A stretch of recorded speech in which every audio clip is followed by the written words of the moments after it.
बिस्मिल्लाहिर्रहमानिर्रहीम। फुप्पो बीमार हुई तो इलाज के लिए लंदन चली गई।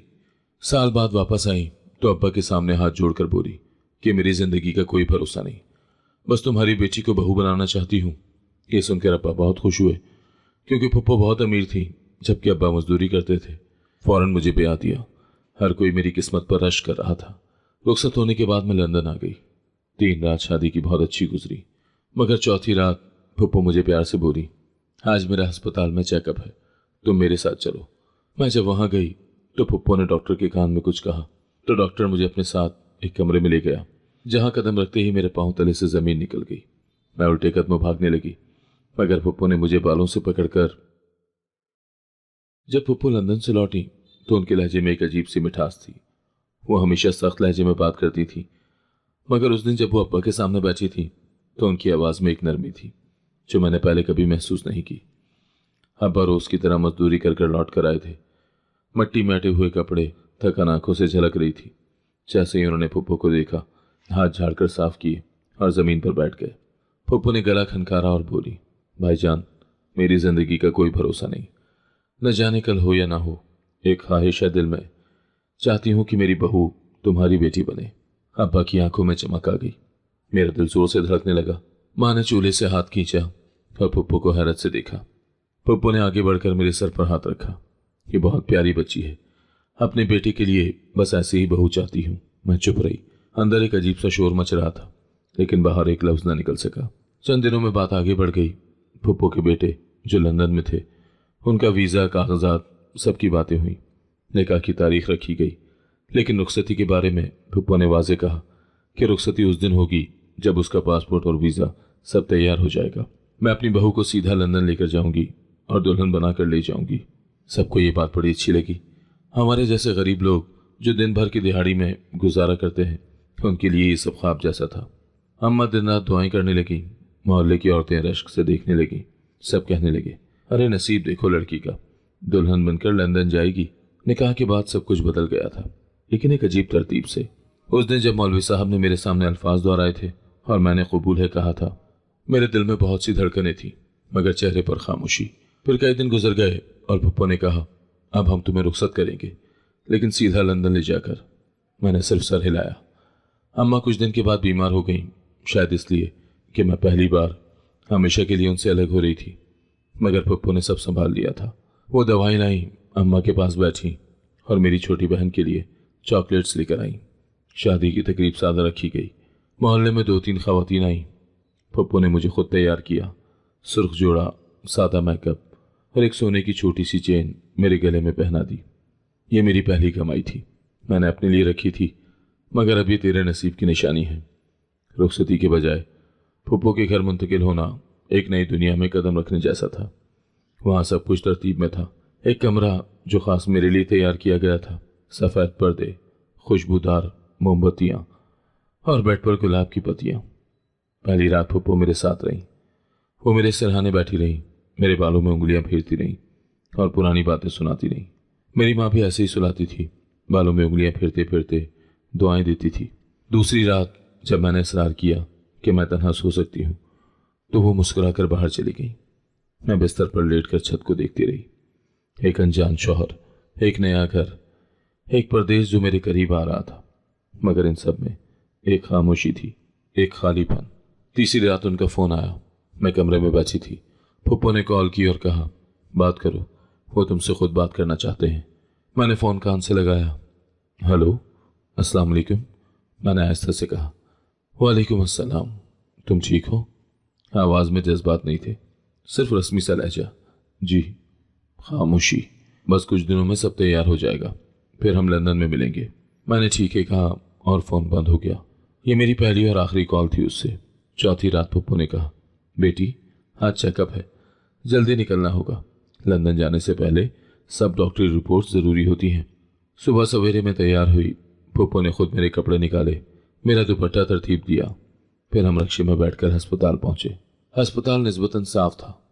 काउंटर पर पहुंचते ही फुप्पो ने कागजात थमाए और किसी से बात की। फिर एक नर्स आई और हमें एक तरफ ले गई। मैं पुरसुकून थी क्योंकि फुप्पो साथ थी। कमरे में दाखिल होने से पहले फुप्पो ने मेरे हाथ थामे। बस चंद टेस्ट हैं, सब रस्मी है, घबराना नहीं। कमरे के अंदर डॉक्टर पहले ही मौजूद था। दरमियानी उम्र का आदमी, चश्मा, सफ़ेद कोट और चेहरे पर मसनूई मुस्कुराहट। पप्पू ने डॉक्टर के कान के करीब जाकर कुछ कहा जो मैं सुन न सकी। डॉक्टर ने सर हिलाया और मेरी तरफ देखकर बोला, आइए यहाँ बैठ जाए। मैं सोफे पर बैठ गई। उसने मेरा ब्लड प्रेशर चेक किया और कुछ और सवालात किए। फिर उसने कहा, एक इंजेक्शन लगाना है, खून के टेस्ट से पहले ज़रूरी है। मैंने बाजू आगे किया और सुई चुभी।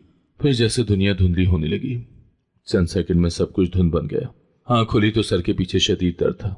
मेरे इर्द गिर्द सब कुछ हिल रहा था, जैसे ज़मीन नहीं पानी की छाती पर हूँ। आंखों के सामने लकड़ी की दीवारें, छत पर लोहे की कील और एक बल्ब जो मध्यम सा झूल रहा था। कमरे में नमी की बू थी, बंद हवा का घुटन भरा एहसास।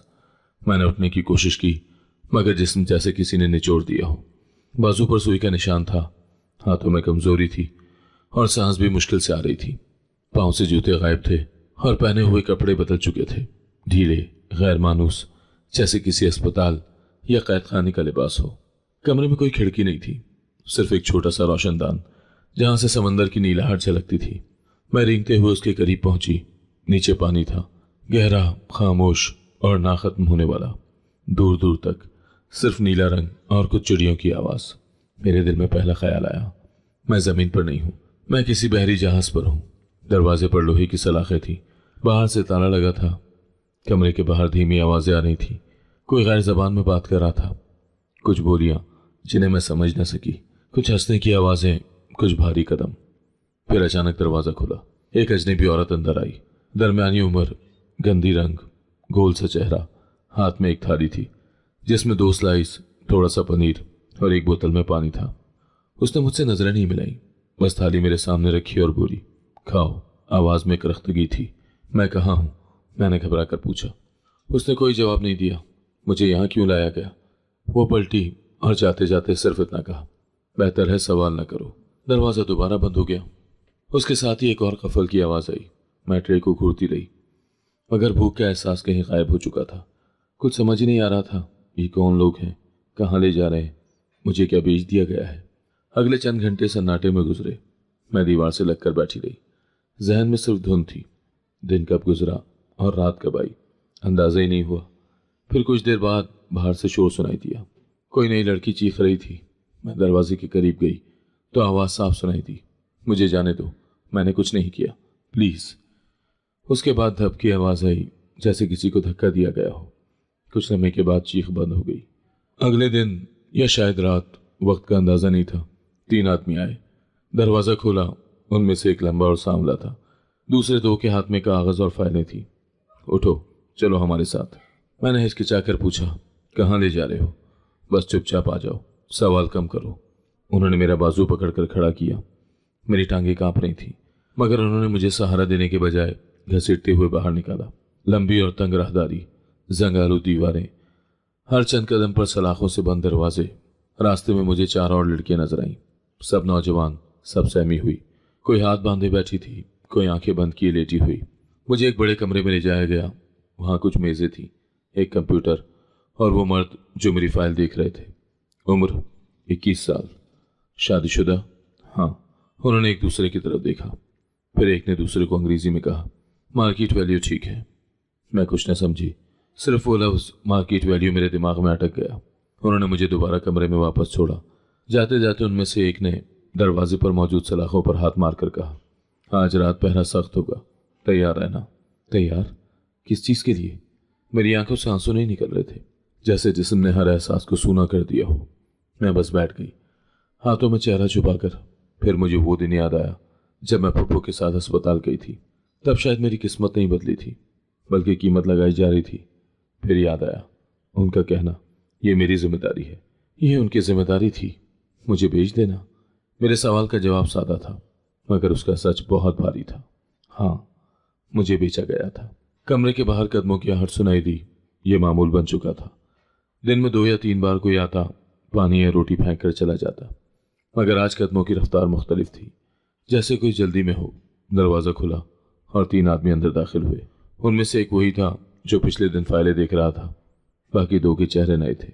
एक ने खामोशी से मेरी तरफ एक लिफाफा बढ़ाया, फिर तीनों बिना कुछ कहे वापस मुड़ गए। दरवाज़ा बंद हुआ और वही कफल की आवाज़। मैंने लिफाफा हाथ में लिया, उंगलियों से खोला। अंदर एक फोल्ड शुदा खत था, नीले कलम से लिखा हुआ।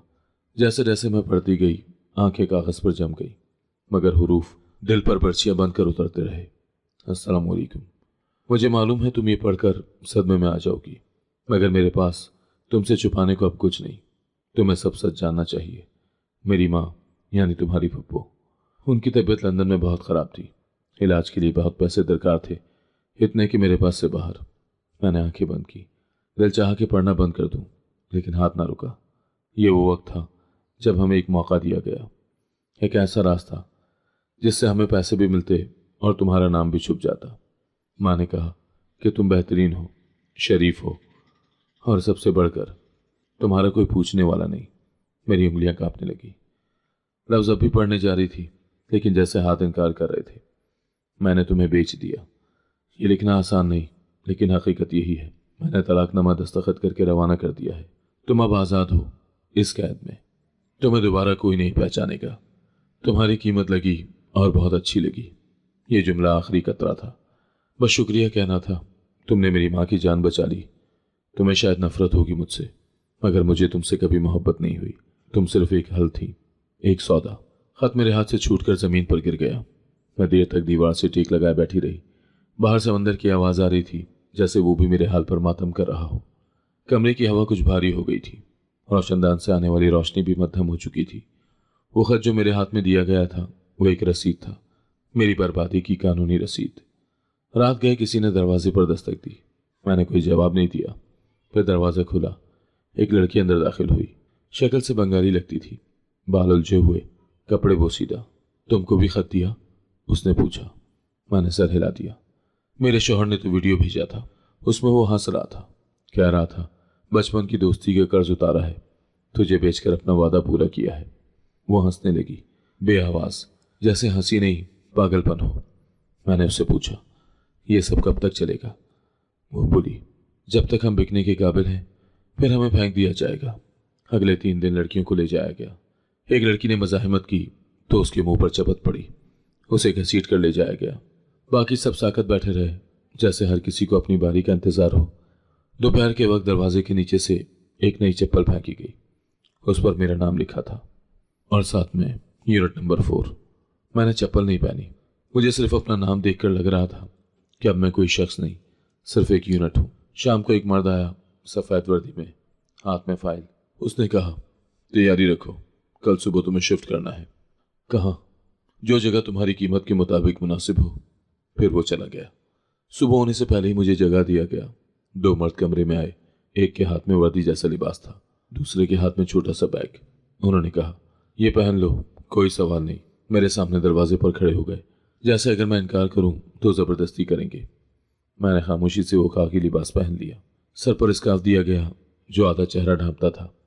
बैग में मेरे वही पुराने कपड़े थे जो शायद पहले दिन तब्दील किए गए थे, एक कोने में दबे हुए, जैसे मेरा माजी अब एक बोझ हो। कुछ ही देर बाद मुझे कश्ती में बिठाया गया। 3 और लड़कियां साथ थीं। सब चुप। कश्ती कुछ घंटे चली, फिर एक बंदरगाह पर उतारी गई। वहां पहले से एक वैन मौजूद थी, दुबई की सड़कों पर चलती हुई। खिड़की से बाहर देखने की इजाज़त नहीं थी। वैन में पर्दे थे और एक और औरत जो बार बार कहती थी, खामोश रहो, यहाँ कोई सवाल नहीं करना। कई घंटों के बाद वैन एक बड़ी इमारत के सामने रुकी। बाहर से आम सा होटल लगता था, मगर अंदर एक और ही दुनिया थी। सुर्ख कालीन, शीशे की लिफ्ट, चमकते फर्श और इस्तकबालिया पर 3 मुख्तलिफ ज़बानें बोलने वाले लोग। हमें पीछे के दरवाजे से ऊपर ले जाया गया। एक तंग राहदारी जहाँ दरवाज़ों पर नंबर लिखे थे लेकिन कोई नाम नहीं। मुझे कमरा नंबर 408 दिया गया। कमरा साफ था लेकिन बेरंग। एक बेड, एक कुर्सी, एक अलमारी। दीवार पर एक कैमरा नस्ब था, बिल्कुल छत के कोने में। ये क्या है? मैंने दरवाज़ा बंद करने वाले आदमी से पूछा। सिक्योरिटी है, यहाँ हर चीज़ की मॉनिटरिंग होती है। फिर वो हंसकर बोला, जैसे कि तुम्हारे सलूक की। उसने दरवाज़ा बंद किया और चटखनी लगा दी। शाम तक कोई ना आया। फिर अचानक इंटरकॉम बजा। एक आवाज़ आई, कमरा नंबर 408 तैयार रहो, विजिटर आ रहा है। मैं चौंक गई। विजिटर? किस लिए? थोड़ी देर के बाद दरवाज़ा खुला। 2 गार्ड आए और एक अरब शख्स अंदर दाखिल हुआ। उम्र 40 के करीब, सफ़ेद लिबास, सोने की अंगूठियां और एक महंगा सा इत्र। वो एक लम्हे के लिए रुका, मुझे सर से पांव तक देखा, फिर एक मुख्तसर सा जुमला बोला, इसे मेरे कमरे में भेजो। फिर वो मुड़ा और बाहर चला गया। गार्ड ने एक दूसरे की तरफ देखा, फिर एक ने मुझसे कहा, चलो ज्यादा वक्त मत लो। मैंने कदम पीछे खींचे। कहाँ? क्यों? यहाँ क्यों की इजाजत नहीं है, तुम्हें जहां बुलाया जाए जाओ। मैंने इनकार किया। मेरे मुंह से सिर्फ एक लफ्ज निकला, नहीं। गार्ड आगे बढ़ा, मेरा बाजू पकड़ा और कहा, समझदारी इसी में है कि खामोशी से साथ चलो। एक बार शोर किया तो तुम अगली फ्लाइट में बांग्लादेश जारी होगी। मैं मजबूर होकर साथ चली। वो मुझे होटल के एक और फ्लोर पर ले गए, जहां दरवाजे की पुष्ट पर VIP स्वीट लिखा था। दरवाजा खुला, मैं अंदर दाखिल हुई। वही अरब शख्स सोफे पर बैठा था, एक हाथ में सिगार, दूसरे में मोबाइल। मेरी तरफ देखे बगैर बोला, तुम पाकिस्तान से हो? मैंने सर हिलाया, आवाज नहीं निकली। अच्छा है, पुरसुकून और खामोश। मुझे खामोश लड़कियां पसंद हैं। फिर उसने घंटी बजाई। एक मुलाजिम आया और उससे अरबी में कुछ कहा। मुलाजिम मेरे लिए एक ड्रिंक ले आया, शायद जूस। पियो, तुम्हारा दिन लंबा गुजरा है। मैंने गिलास हाथ में लिया मगर नहीं पिया। शेख ने हंसते हुए कहा, पहली बार हो? कोई बात नहीं, तुम्हें आदत हो जाएगी। मैंने उस लम्हे सिर्फ एक काम किया, गिलास जमीन पर फेंक दिया। मैं कोई चीज नहीं हूं जिसे आदत बना लिया जाए। शेख खड़ा हुआ और गार्ड को बुलाया, इसे नीचे वापस ले जाओ, अभी तैयार नहीं है। मुझे दोबारा कमरा नंबर 408 में वापस लाया गया और दरवाज़ा बंद कर दिया गया। अगले दिन एक और लड़की आई, वो भी पाकिस्तानी थी। हमने कुछ देर खामोशी में वक्त गुजारा। फिर वो बोली, यहाँ रहना है तो समझौता करना पड़ेगा। जिसने मुंह खोला वो अगले जहाज में होती है, पता भी नहीं चलता कहाँ गई। मैंने पूछा, कोई बचा है यहाँ से? सुना एक लड़की दुबई पुलिस तक पहुंच गई थी, मगर उसके बाद वही पुलिस वाले गायब कर दिए गए। हमने खिड़की से बाहर देखा, नीचे एक स्विमिंग पूल था और कुछ लड़कियां तैराकी कर रही थी, वही यूनिफॉर्म में, वही बेजान चेहरों के साथ। ये होटल नहीं बाजार है, यहाँ सब कुछ बिकता है, बस कीमत तय होना बाकी होती है। वो लड़की बोली और फिर खामोश हो गई। रात को दरवाजे के नीचे एक पर्ची फेंकी गई, उस पर लिखा था, तुम्हारा अगला ग्राहक 8 बजे पहुंचेगा, तैयार रहो। मैंने पर्ची को देखा और दिल ही दिल में फैसला किया, मैं यहाँ रहूं या ना रहूं, लेकिन जो कुछ मेरे साथ हुआ वो मैं किसी और के साथ नहीं होने दूंगी। ये अंधेरे हमेशा नहीं रहते। उस दिन होटल में गैर मामूली हलचल थी। हमला तेजी से इधर उधर भाग रहा था। दीवारों पर लगी लाइटें साफ की जा रही थी, लॉबी में नए फूल लगाए जा रहे थे। कमरे के बाहर एक गार्ड ने आकर सिर्फ इतना कहा, आज कोई खास मेहमान आ रहा है, सब अलर्ट रहो। मैंने खुद से सवाल किया, खास मेहमान का हमसे क्या लेना देना, लेकिन सवाल पूछने का अब कोई फायदा ही नहीं रहा था। शाम को दरवाज़ा खुला, एक नया लिबास लाया गया, सफ़ेद और नीला, नफीस लेकिन सादा। उसके साथ एक नोट था, ये पहनो, आज तुम्हें नीचे बुलाया जा सकता है। मैंने लिबास वहीं रख दिया। किसी नोट या हुक्म की अब मेरे लिए कोई अहमियत नहीं थी। मैं वही पहने रही जो तन पर था। 8 बजे के करीब इंटरकॉम बजा, कमरा नंबर 408, तैयार हो जाओ, विजिटर तुम्हें देखना चाहता है। मैंने कुछ नहीं कहा, खामोशी से दरवाजे के सामने खड़ी हो गई। दरवाज़ा खुला, गार्ड ने मुझे नीचे ले जाने का इशारा किया। मैं उनके साथ लिफ्ट में सवार हुई। लिफ्ट का शीशा साफ था और नीचे जाते हुए पहली बार मैंने खुद को मुकम्मल देखा। सूखा हुआ चेहरा, आंखों के नीचे स्याह हल्के, और वो चेहरा जो अब अपना नहीं लगता था। लॉबी में पहुंचे तो वहाँ लोग काफ़ी थे, सबकी नज़रें मसरूफ़। कोई किसी से बात कर रहा था, कोई लैपटॉप पर झुका हुआ था। उन सब में एक लड़का बिल्कुल अलग खड़ा था, ऊंचा कद, गंदुमी रंग, स्याह कोट और हाथ में एक फाइल। उसने जैसे ही मेरी तरफ देखा फौरन साकत हो गया। उसके हाथ में पकड़ी फाइल नीचे गिर गई और आंखें मुझ पर जम गई। गार्ड ने इशारा किया, यही है, देख लो। वो मेरे करीब आया, बहुत आहिस्ता, जैसे किसी ख्वाब की तरफ बढ़ रहा हो। ये तुम हो? उसने आहिस्ता से कहा, जैसे खुद से पूछ रहा हो। मैंने कुछ नहीं कहा, बस नजरें झुका ली। मेरा नाम तारिक है। वो बोला, मैं दुबई में एक टेक्सटाइल बिजनेस का मालिक हूँ। मैं यहाँ किसी और काम से आया था, मगर जैसे ही तुम्हें देखा। वो रुका, जेब से एक तस्वीरी प्रिंट निकाली और मेरे सामने रखी। ये देखो। तस्वीर में एक लड़की बच्चों के साथ खेल रही थी, कपड़े मिट्टी से हटे हुए, हंसती हुई, बाल बिखरे हुए, और वो चेहरा, वो मेरा चेहरा था। ये तस्वीर 2 साल पहले पाकिस्तान के एक गांव में ली थी। वहाँ फलाही काम के लिए गया था, तब मैंने ये तस्वीर बेध्यानी में ली, लेकिन बाद में ये मेरी हर फाइल, हर लैपटॉप, हर एल्बम का हिस्सा बन गई। मैंने तस्वीर को गौर से देखा और जैसे याद आया वो दिन जब मैं बच्चों को खेलना सिखा रही थी, तब जिंदगी सादा थी, बज़ाहिर मुश्किल मगर आज़ादी थी। मैंने कभी सोचा नहीं था कि वही चेहरा एक दिन यहाँ इस हालत में इस जगह देखूंगा। फिर उसने इधर उधर देखा और आहिस्ता आवाज में बोला, यहाँ सब ठीक नहीं है, मुझे मालूम है, मगर मुझे ये भी मालूम है कि अगर मैं कुछ न करूं तो शायद तुम कल यहाँ ना रहो। मैंने पहली बार उसकी आंखों में देखा, वहाँ खौफ भी था, हमदर्दी भी, और कुछ और। शायद वही एहसास जो बरसों पहले मेरे बाप की आंखों में होता था जब वो काम से आकर मुझे गोद में बिठाता था। तुम कुछ नहीं कर सकते, मैंने आहिस्ता से कहा। यह जगह सिर्फ जिस्म मांगती है, आवाज नहीं सुनती।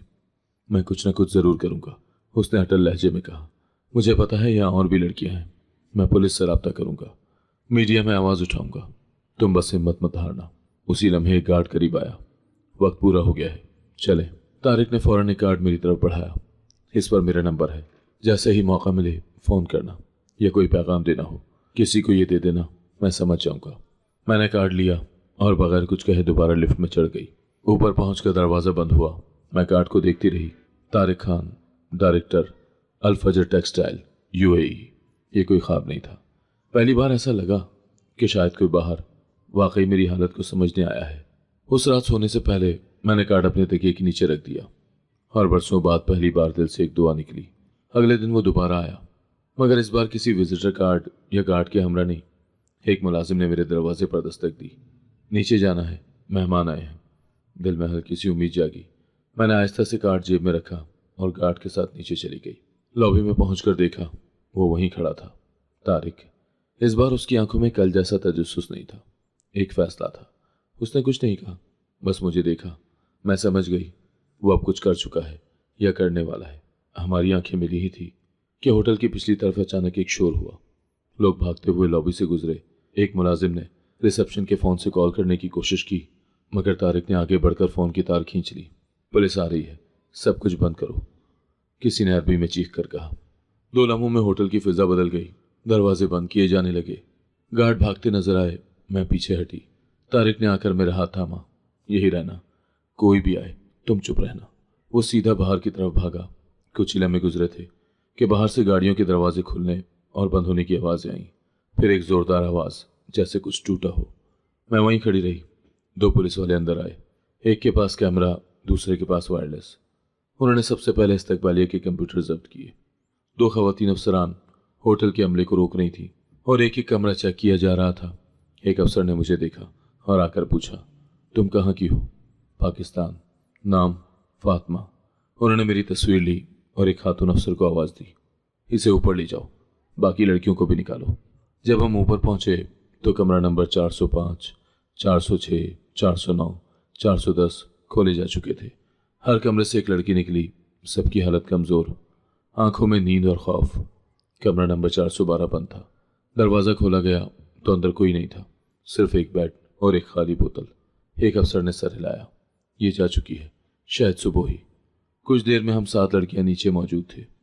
पुलिस ने सबकी फाइलें निकलवाई और हमें अलग गाड़ी में बिठा दिया गया।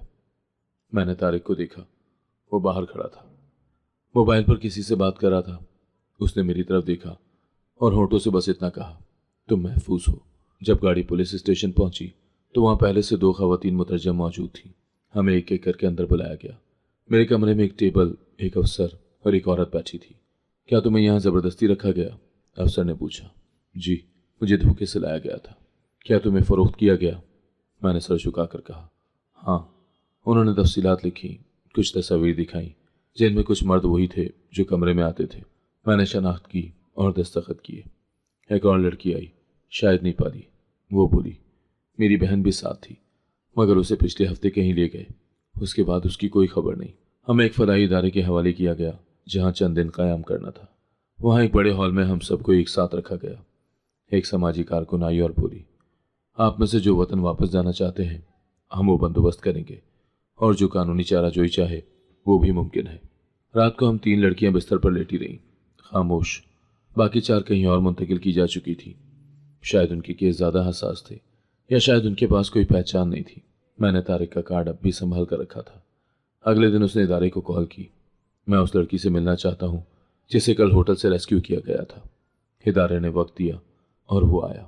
उसने कहा, मैं तुम्हें यहाँ नहीं छोड़ सकता, मेरे घर में जगह है, میری ماں چاہتی ہے کہ تم کچھ دن ہمارے ساتھ رہو۔ میں نے انکار نہیں کیا۔ کسی کے ساتھ چلنا بھی ایک رسک تھا، لیکن اس نے جو کیا تھا اس پر مجھے شک نہ رہا۔ 3 دن کے بعد میں اس کے ساتھ اس کے گھر گئی اور پہلی بار کسی دروازے پر قدم رکھا تو کسی نے کہا، بیٹی اندر آؤ، تم ہمارے لیے امانت ہو، بوجھ نہیں۔ وہ پہلی شام تھی جہاں اندھیرا نہیں تھا۔ جب میں اس کے ساتھ گھر میں داخل ہوئی تو پہلی چیز جو محسوس ہوئی وہ خاموشی تھی، لیکن یہ خاموشی ویسی نہیں تھی جو میرے پچھلے کمروں میں ہوتی تھی۔ یہاں دروازے پر ایک چھوٹا سا قرآن پاک رکھا تھا، دیوار پر ماں باپ کی پرانی تصویر اور صحن میں لگے پھول جو ہوا کے ساتھ ہل رہے تھے۔ اس نے آہستہ سے کہا، امی وہ آ گئی ہے۔ ایک 50-55 سال کی خاتون کچن سے باہر آئی، ہاتھ میں آٹے کی مہک اور آنکھوں میں وہ روشنی جو ماں کی ہوتی ہے۔ انہوں نے میرے چہرے پر نظریں جمائی اور کچھ دیر خاموشی سے دیکھتی رہی، پھر آگے بڑھ کر میرے سر پر ہاتھ رکھا، انگلیاں بالوں میں پھیریں اور پوری، بیٹا اندر آ جاؤ، باہر دھوپ میں کھڑے کیوں ہو؟ میں نے ایک قدم اندر رکھا اور ان کا ہاتھ تھاما۔ ہاتھ میں گرمی تھی اور دل میں اجنبیت کا خوف، لیکن ان کی انگلیوں نے جیسے وہ خوف کھینچ کر نکال دیا ہو۔ کمرہ چھوٹا مگر صاف تھا، ایک سنگل بیڈ، ایک لکڑی کی الماری اور کھڑکی جس سے سورج کی روشنی اندر آ رہی تھی۔ یہ کمرہ تمہارا ہے، جب تک چاہو یہاں رہ سکتی ہو۔ طارق نے سامان ایک طرف رکھا، تمہیں یہاں مکمل سکون ملے گا۔ میرے ابو کی یادیں اس گھر میں ہیں اور ہم چاہتے ہیں کہ اس گھر میں اب صرف خیر ہو۔ اس کی ماں میرے پاس بیٹھی، میرے ہاتھ تھامے اور خاموشی سے چہرہ دیکھتی رہی، جیسے وہ کچھ جاننے کی کوشش کر رہی ہوں۔ بغیر پوچھے ان کی آنکھوں میں وہ سوال نہیں تھے جو باقیوں کی نظروں میں ہوتے ہیں، بس ایک التجا تھی کہ خود کو محفوظ محسوس کروں۔ بیٹا تم کھانا کھاؤ گی؟ میں دال چاول بنا رہی تھی۔ میں نے ہاں میں سر ہلایا، آواز نہ نکلی۔ انہوں نے میرا ہاتھ چوما اور کچن کی طرف چلی گئی۔ طارق کھڑا رہا، پھر آہستہ سے بولا، کبھی کبھار انسان کو آواز نہیں ماحول چاہیے ہوتا ہے۔ میں جانتا ہوں تم کچھ کہنا نہیں چاہتی، بس سنبھلنا چاہتی ہو، یہی کافی ہے ابھی۔ میں بیڈ پر بیٹھ گئی اور کھڑکی کے باہر دیکھا۔ نیچے سڑک تھی، عام سی، بچے کھیل رہے تھے، ایک عورت سبزی والا بھاؤ تول رہی تھی، ایک بلی گلی کے نکڑ پر بیٹھی تھی۔ یہ سب کچھ معمول تھا، لیکن میرے لیے غیر معمولی۔ کچھ دیر کے بعد ان کی ماں نے کھانے کی ٹرے اندر رکھی، بیٹا اپنے ہاتھ سے کھاؤ اور پیٹ بھر کے کھاؤ، ہم تمہیں اپنی بیٹی سمجھتے ہیں۔ میں نے نوالا منہ میں رکھا، لیکن آنکھوں سے آنسو بہنے لگے۔ یہ پہلی بار ہے جب مجھے بغیر کسی قیمت کے کچھ ملا ہے، میں نے خود سے کہا۔ ان کی ماں میرے پاس آئیں، میرے سر کو اپنی گود میں رکھا اور بس اتنا کہا، بیٹا اللہ کسی کو بھی آزماتا ہے، لیکن اس کا رحم بڑی چیز ہے، تم یہاں ہو یہ اس کی نشانی ہے۔ اگلے دن طارق نے کچھ فائلیں میرے سامنے رکھی، یہ تمہاری دستاویزات ہیں جو ہم نے پولیس سے لی تھی، تم اب قانونی طور پر آزاد ہو۔ اگر چاہو تو پاکستان واپسی کا بندوبست کیا جا سکتا ہے، یا یہاں رہ کر نئے کاغذات کے ساتھ نئی زندگی شروع کر سکتی ہو۔ میں نے کچھ لمحے سوچا، پھر کہا، میں واپس پاکستان جانا چاہتی ہوں، وہاں میرے ابا ہیں اور شاید اب بھی مجھے بیٹی سمجھتے ہوں۔ اس نے سر ہلایا، ٹھیک ہے ہم سب ساتھ جائیں گے۔ اگلے چند دن سکون سے گزرے۔ میں روزانہ امی کے ساتھ کچن میں وقت گزارتی، کبھی ان کی باتیں سنتی، کبھی چھوٹی موٹی کام کرتی۔ وہ مجھے روز نماز پڑھنے کی تلقین کرتی اور ہر وقت دعائیں دیتی۔ ایک شام طارق نے آ کر کہا، امی چاہتی ہیں تم اپنے گاؤں فون کرو، بات کرو اپنے ابا سے۔ میرے ہاتھ کانپنے لگے، اتنے سالوں بعد کیا وہ میری آواز پہچانیں گے؟ طارق نے موبائل میرے ہاتھ میں دیا، میں نے نمبر ملایا، دل زور سے دھڑک رہا تھا۔ 5 بیلیں گئیں، پھر کسی نے فون اٹھایا، السلام علیکم ابا۔ خاموشی، ابا میں فاطمہ بول رہی ہوں۔ کئی لمحے گزرے، پھر آواز آئی، روتی ہوئی، ٹوٹی ہوئی، میری بچی فاطمہ تو زندہ ہے؟ میں نے کچھ نہیں کہا، بس ہاں میں سر ہلا دیا۔ آواز نہ نکل سکی، تو زندہ ہے؟ اللہ تیرا شکر ہے، میں نے تو نفل مان لیے تھے کہ ایک دن تو واپس آئے گی۔ میں نے فون بند نہیں کیا، لیکن کچھ دیر دونوں طرف خاموشی رہی، ایک ایسی خاموشی جو لفظوں سے زیادہ بولتی ہے۔ اس رات میں چھت پر گئی، آسمان دیکھا اور دل میں ایک وعدہ کیا، میں اب کبھی بکھرنے نہیں دوں گی خود کو۔ یہ گھر، یہ لوگ، بغیر کسی قیمت کے محبت کرنے والے لوگ میرے نصیب کا وہ حصہ تھے جس پر ابھی تک پردہ پڑا ہوا تھا۔ جب پاکستان واپسی کی تاریخ طے ہوئی تو میرے اندر ایک عجب سی بے چینی شروع ہو گئی۔ سب کچھ ٹھیک لگ رہا تھا، لیکن دل میں ایک خالی پن تھا جسے کوئی بھر نہیں پا رہا تھا۔ دن کے وقت میں سب کے درمیان ہنستی، کام میں لگتی، طارق کی امی کے ساتھ وقت گزارتی، लेकिन रात जैसे ही आती सब कुछ बदल जाता। नींद आती लेकिन पुरसुकून नहीं। सोने की कोशिश करती तो वही कमरा, वही चेहरे, वही आवाज़ें मेरे दिमाग में गूंजने लगती। ख्वाबों में कभी वो अरब शेख होता, कभी वो दरवाज़ा जिस पर मेरा नाम लिखा था। अक्सर ऐसा लगता जैसे किसी ने मेरे मुंह पर हाथ रखा हो और मैं बोल नहीं पा रही। एक रात अचानक मैं चीख कर उठी। सांस फूल रहा था, पसीने में शराबूर। कमरे में अंधेरा था, सिर्फ दरवाजे के नीचे से हल्की रोशनी आ रही थी। मैं बेड से उतरकर कमरे के कोने में गई। घुटने सीने से लगाकर खुद को दिलासा देने की कोशिश की, लेकिन आंखें बंद करते ही वही सब दोबारा लौट आता। दरवाज़ा खुला। तारिक हाथ में पानी का गिलास लेकर अंदर आया, मेरे करीब आकर बैठा और गिलास मेरी तरफ बढ़ाया। पियो, सांस सीधी करो। मैंने खामोशी से गिलास पकड़ा, 2 घूंट पिए। हाथ कांप रहे थे। वो कुछ देर खामोश बैठा रहा, फिर आहिस्ता से दुआ पढ़ने लगा। बेटी, तुम रातों को जागती हो, हमें पता है। मैंने सर झुका लिया। ये सब वक्त के साथ खत्म नहीं होता, लेकिन अगर तुम इसे दिल से ना निकालो तो सारी जिंदगी चलता रहता है। तुम्हारी जिंदगी अब तुम्हारे हाथ में है। तुम चाहो तो इसका इख्तिताम रोने में कर दो, या तुम चाहो तो इसे दोबारा जीने में लगा दो। मैंने पहली बार उनकी बातों पर ध्यान दिया। उस रात भी ख्वाब आया, मगर मैं चीखी नहीं। उठकर खामोशी से पानी पिया और वापस लेट गई। दरवाज़ा नहीं खुला। शायद तारिक जाग रहा होगा, मगर उसने मेरी खामोशी का एहतराम किया। एक दिन उसने कहा, मैं चाहता हूं तुम हमारे साथ गांव चलो, तुम्हारे अब्बा से मिलो, वो अब तुम्हारा इंतज़ार नहीं कर सकते। मैंने सवाल किया, अगर मैं उनसे मिली और वो मुझे कबूल ना कर सके तो भी तुमने अपना हक अदा कर दिया, बाकी उनकी मर्जी है। मैंने हामी भर ली। घर छोड़ने से पहले अम्मी ने मुझे एक सफ़ेद दुपट्टा दिया जिस पर कढ़ाई हुई थी। ये मेरी शादी के वक्त का है, तुम्हें दे रही हूँ, जहाँ भी जाओ सर पर रखना, ये इज्जत की निशानी है। मैंने दुपट्टा पकड़ा, दिल में एक गिरह सी खुलती महसूस की। चंद दिन बाद हमें रवाना होना था। मैं रोज़ रात सोती तो कोशिश करती कि अब चीख ना निकले, नींद में दबी आवाज़ों को पी जाऊं। तारिक अब भी अक्सर जागता था, लेकिन खामोशी से, जैसे वो जानता हो कि मैं खुद से जंग लड़ रही हूँ और उसे सिर्फ पास रहने की ज़रूरत है, समझाने की नहीं। रातें अब भी गहरी थी, मगर सुबह की उम्मीद अब रोज़न से झांकने लगी थी। सफ़र की तैयारी मुकम्मल हुई तो तारिक ने खामोशी से मुझे वो बैग दिया जिसमें मेरे असल कपड़े, शनाख्ती कार्ड और चंद कागजात थे। मैंने बैग को पकड़ा और कुछ देर तक बस उसे देखती रही। मेरे हाथों में वो सबूत था कि मैं अब दोबारा खुद को पहचान सकती थी, अपने नाम से, अपनी शनाख्त से। कई महीने गुजर चुके थे उस दिन को, जब मैं बगैर मर्जी के, बगैर इरादे एक खाली दस्तावेज बनकर किसी कमरे में जागती थी। सफ़र का आगाज़ दुबई एयरपोर्ट से हुआ। तारिक ने बोर्डिंग पास मेरे हाथ में रखा और बोला, ये तुम्हारा है, सिर्फ तुम्हारा, इस पर तुम्हारा नाम है, किसी और का नहीं। जहाज़ की खिड़की से बाहर बादलों को देखते हुए मुझे वो लम्हे याद आए जब मैंने ये सोचना छोड़ दिया था कि वापसी जाना मुमकिन होगा। अब जब वो लम्हा करीब था, दिल जैसे रुकने लगा था। तारिक बराबर वाली सीट पर बैठा था, मगर हमने ज़्यादा बात नहीं की। सफ़र में अक्सर खामोशी ही सबसे ज़्यादा बोलती है। लाहौर एयरपोर्ट पर जब हम उतरे तो धुंधली धूप और हल्की गर्द आलूद फिजा ने मेरा इस्तकबाल किया। मेरे पाँव ज़मीन पर पड़े तो एक लम्हे को यूं लगा जैसे मैं बरसों बाद ज़मीन पर चल रही हूँ, जैसे मेरी हड्डियों को दोबारा अपना बोझ याद आ रहा हो। गाड़ी तारिक का पुराना ड्राइवर चला रहा था। वो रास्ते भर मुझे गांव की तफसील देता रहा। नई सड़कें बनी हैं, मोहल्ले में एक स्कूल खुल गया है, और तुम्हारे अब्बा अब इतने बूढ़े हो गए हैं कि रोज़ थकन से बैठ जाते हैं मस्जिद के सामने बेंच पर। जब हम गांव के बाहर पहुंचे तो मैंने खिड़की से झांका। वही दरख्त, वही कच्चे रास्ते, वही मिट्टी की खुशबू। बचपन के मंजर एक एक करके आंखों के सामने आने लगे, लेकिन दिल में एक डर था। अब्बा का रद्द अमल, अगर उन्होंने दरवाज़ा बंद कर दिया, अगर वो कहते कि तुम मेरी बेटी नहीं, तो क्या होगा। गली में पहुंचकर गाड़ी रुकी। मैं दरवाज़ा खोलने ही वाली थी कि तारिक ने मेरा हाथ पकड़ा। याद रखो, जो तुम्हें पहचानने से इनकार करे वो तुम्हारी हकीकत नहीं मिटा सकता। मैंने दरवाज़ा खोला और आहिस्ता से बाहर कदम रखा। घर वही था, मिट्टी की दीवारें, लोहे का पुराना दरवाज़ा, ऊपर कच्चे छब्बे पर लटकती ईंटों वाली कपड़े की रस्सी। दरवाजे पर दस्तक दी, कोई आवाज़ ना आई।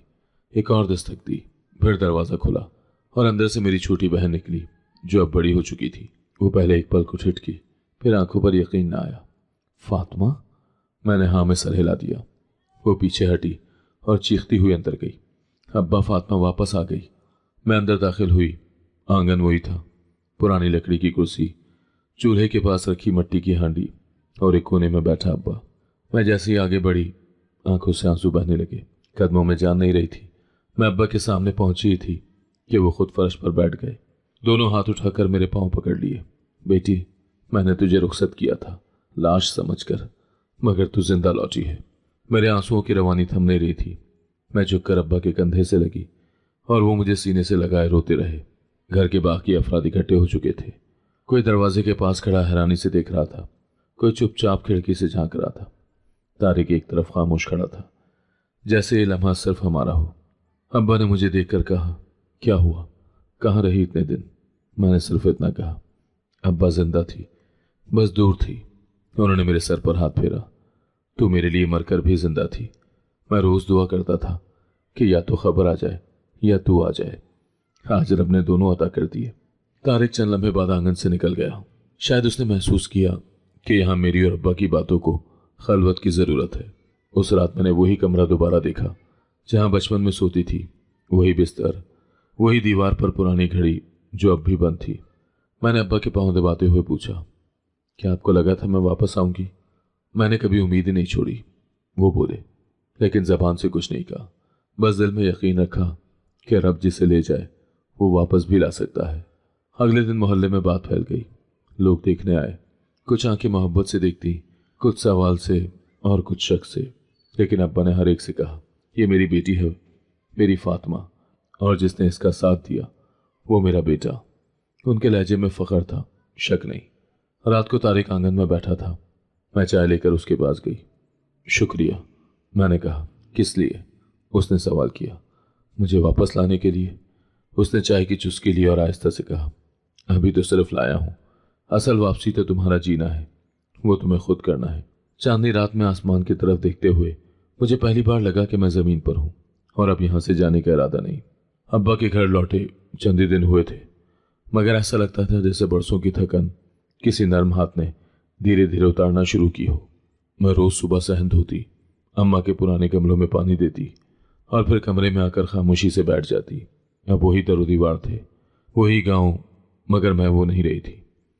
मैं जो कभी यहाँ खेलती थी, हंसती थी या ख्वाब देखती थी, अब मैं अपना हर कदम नाप तोल कर रखती थी, जैसे जिंदगी किसी और की हो और मैं सिर्फ कर्ज उतारने आई हूँ। एक दोपहर अब्बा ने कहा, कल मेहमान आ रहे हैं, सफाई कर लेना। मैंने पूछा नहीं कि कौन आ रहा है, ना ही अब्बा ने बताया। लेकिन शाम तक जब मैंने गली में 2-3 परचून वालों से सुना कि फातिमा के लिए रिश्ता आ रहा है, तो दिल में एक हलचल सी हुई। क्या वो वाकई आएगा? दूसरी सुबह जब सूरज निकला तो आंगन में वही दिन जैसा मंजर था जो परसों पहले मेरे निकाह के दिन बना था। साफ चादर, चीनी के कप और मिट्टी के हंडे में रखा पानी। मेरी बहन ने मुझे सादा सा जोड़ा पहनाया, बाल संवारे और आहिस्ता से कहा, तुम आज बहुत मुख्तलिफ लग रही हो, जैसे कोई नई फातिमा। मैंने आईने में खुद को देखा। चेहरा वही था, मगर आंखों में वो गहराई थी जो वक्त दे देता है या जख्म। और आज शायद उन जख्मों पर कोई मरहम रखने आ रहा था। दोपहर के करीब 4 लोग गली के नुक्कड़ पर दिखाई दिए। एक गाड़ी, 2 मर्द, एक औरत, जिनके साथ वो था तारिक। अब्बा दरवाजे पर खड़े थे, उनके चेहरे पर कुछ सुकून, कुछ फख्र। मेहमान अंदर आए, आंगन में बैठे। औरत ने सबसे पहले सलाम किया, अस्सलाम वालेकुम, हम दुबई से आए हैं, आपकी बेटी को देखने नहीं, मांगने आए हैं। अब्बा ने पल भर को खामोशी इख्तियार की, फिर बोले, हमें आपकी नीयत पर शक नहीं, आपका बेटा हमारे लिए बोझ नहीं, इज्जत है। तारिक की नजरें नीचे थी, जैसे हर लम्हा अपने लफ्जों को तोल रहा हो। उसकी माँ ने मेरी तरफ देखा, बेटी, मैं जानती हूँ तुमने बहुत कुछ बर्दाश्त किया है, मगर जो बेटी इस हाल में खुद को संभाल ले वो बहू नहीं, दुआ बनकर घर में आती है। मैं चुप रही। मैंने किसी से नजरें ही नहीं मिलाई। बस दिल में एक ख्याल गूंजा, काश माँ होती, वो भी देखती ये दिन। तारिक के वालिद ने रस्मी अंदाज में कहा, हम चाहते हैं निकाह सादगी से हो, जल्दी हो, ज्यादा रस्में ना हो, सिर्फ दुआ हो। अब्बा ने इस बात में सर हिलाया, जब सब कुछ साफ नीयत से हो तो ज्यादा देर करना मुनासिब नहीं होता। रिश्ता तय हो गया। तारिक ने एक छोटा सा डब्बा मेरी तरफ बढ़ाया जिसमें अंगूठी रखी थी। न सोने की चमक थी, न कोई कीमती नगीना, बस एक सादा सी अंगूठी। मैंने खामोशी से हाथ आगे कर दिया। उसने आहिस्तगी से मेरी उंगली में पहनाई। उस वक्त पूरे सहन में मुकम्मल खामोशी थी, जैसे सब सांस रोके देख रहे हों कि किस्मत किस मोड़ पर हाथ थामती है। उसके बाद मेहमानों के लिए खाना लगा दिया गया। मोहल्ले की औरतें भी आ चुकी थीं। कुछ खिड़की से झांक रही थी, कुछ दरवाजे पर बैठी सरगोशियां कर रही थी। ये वही है ना जिसको दुबई से वापस लाया गया? हाँ वही फातिमा। किस्मत देखो, अब वो किसी बड़े घराने की बहू बनने जा रही है। जिसे दुनिया बेचाई थी उसे खुदा ने कितना नवाजा। ये जुमले मेरे कानों में गूंजते रहे, लेकिन मैंने कुछ नहीं कहा। मेरे दिल में सिर्फ खामोशी थी, एक ऐसी खामोशी जो चीखने से बेहतर लगती है। शाम तक सब मेहमान वापस चले गए। तारिक ने जाते वक्त अब्बा से कहा, हम निकाह की तारीख आपकी मर्जी से रखेंगे। मैं चाहता हूँ फातिमा के लिए सब कुछ वैसा हो जैसा वो चाहे। अब्बा ने सिर्फ इतना कहा, अब वो तुम्हारी जिम्मेदारी है, मगर दिल का टुकड़ा भी संभाल सको तो ले जाओ। जैसे ही गाड़ी चली मैं सहन के कोने में जाकर बैठ गई। आसमान पर सूरज ढल रहा था, परिंदे अपने घोंसलों को लौट रहे थे और मेरे दिल में वही जुमला गूंज रहा था, काश माँ होती। मैंने आंखें बंद की और दिल में महसूस किया जैसे कहीं दूर वो मुझे देख रही हूँ। शायद दुआएं मुकम्मल होने में वक्त लेती हैं, लेकिन जब पूरी होती हैं तो ऐसा सुकून देती हैं जो लफ्ज़ों में नहीं समा सकता। निकाह सादगी से हुआ, वही आंगन, वही पुराने गवाह और वही लोग जो कभी मुझे खो चुके थे आज गवाही दे रहे थे कि मैं वापस आई हूँ, मुकम्मल सच्चाई के साथ। तारिक ने मेरे माथे पर हाथ रखा तो मैंने पहली बार उस लम्स में न बोझ महसूस किया न हमदर्दी, सिर्फ बराबरी का एहसास था। निकाह के बाद सबने दुआ की और मैंने खुद से एक वादा किया, अब मैं खामोश नहीं हूँ।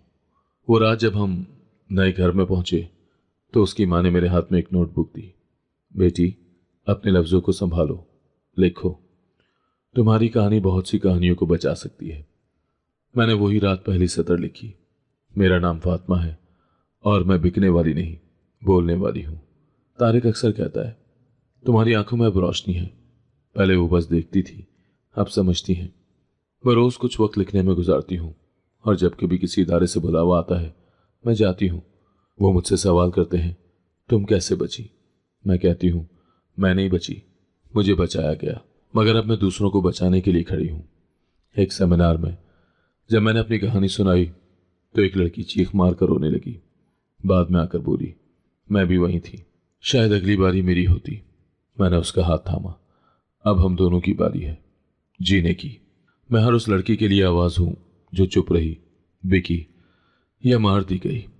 मेरी कीमत कोई नहीं लगा सकता, क्योंकि अब मैं खुद अपनी कीमत जानती हूँ और मेरी आवाज़ अब सिर्फ मेरे लिए नहीं, उन सब के लिए है जो सुनना चाहते हैं और उनके लिए भी जो सुनने से इनकार करते हैं। अगर आपको आज की कहानी पसंद आई है तो वीडियो को जरूर लाइक कीजिएगा और अपने दोस्तों के साथ भी शेयर कीजिएगा। और हाँ, अगर आपने अभी तक हमारा चैनल सब्सक्राइब नहीं किया तो जरूर सब्सक्राइब करें। मिलते हैं कल एक नई और दिलचस्प कहानी के साथ। अल्लाह हाफिज।